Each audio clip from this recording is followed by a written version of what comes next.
ദൈവത്തിന്റെ അതിപരിശുദ്ധമായ നാമം വാഴ്ത്തപ്പെടുമാറാകട്ടെ.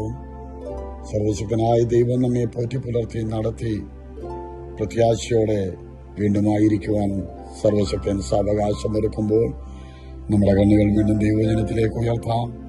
മികാപ്രവചനം 1-ാം അധ്യായം അതിന്റെ 3-ാം വാക്യം ഇങ്ങനെ വായിക്കുന്നു: യഹോവ തന്റെ സന്നിധി നിവാസത്തിൽ നിന്ന് പുറപ്പെട്ട് ഇറങ്ങി ഭൂമിയുടെ ഉന്നതികളിൽ നടകൊള്ളുന്നു. ഈ പകൽക്കാലം യഹോവ തന്റെ നിവാസം വിട്ട്, തന്റെ ഇരിപ്പിടം വിട്ട്, അല്ലെങ്കിൽ അവന്റെ സിംഹാസനം വിട്ട്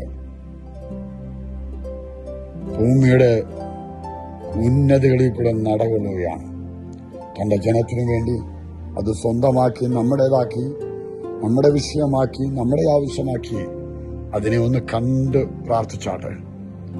എനിക്ക് വേണ്ടി ഞാൻ കരയുന്നിടത്ത്, ഞാൻ മുട്ടുമടക്കുന്നിടത്ത്, ഞാൻ വിളിക്കുന്നിടത്ത് എനിക്ക് വേണ്ടി തന്റെ സ്വർഗീയ സിംഹാസനം വിട്ട് ഇറങ്ങി നടന്നു വരുന്ന, എന്നെ തേടി വരുന്ന ഒരു ദൈവമുണ്ട്.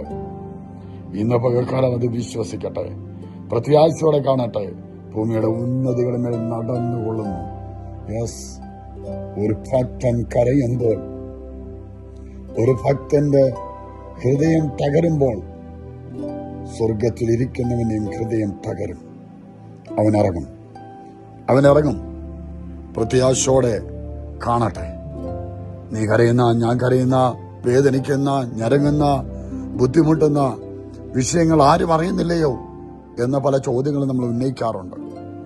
എന്നാൽ ഇന്ന് പോയക്കാലം അതിനങ്ങനെ ഒന്ന് മാറ്റിയിട്ട് പറ, ഇല്ല, എനിക്ക് വേണ്ടി ആ സ്വർഗീയ സിംഹാസനം വിട്ട് ഇറങ്ങിയിട്ടുണ്ട്. അവൻ എന്റെ അടുക്കിലേക്ക് നടന്നു വരികയാണ്. പ്രത്യാശയോടെ, ധൈര്യത്തോടെ ആ വചനത്തെ അങ്ങനെ അത് ഒന്ന് ഡൈവേർട്ട് ചെയ്ത് ജീവിതത്തോട് താരതമ്യം ചെയ്ത് പ്രാർത്ഥനയോടെ ആയിരിക്കട്ടെ. സർവശക്തൻ വൻ കാര്യം ചെയ്യട്ടെ. ദൈവം ഏവരെയും അനുഗ്രഹിക്കുമാറാകട്ടെ. ആമേൻ.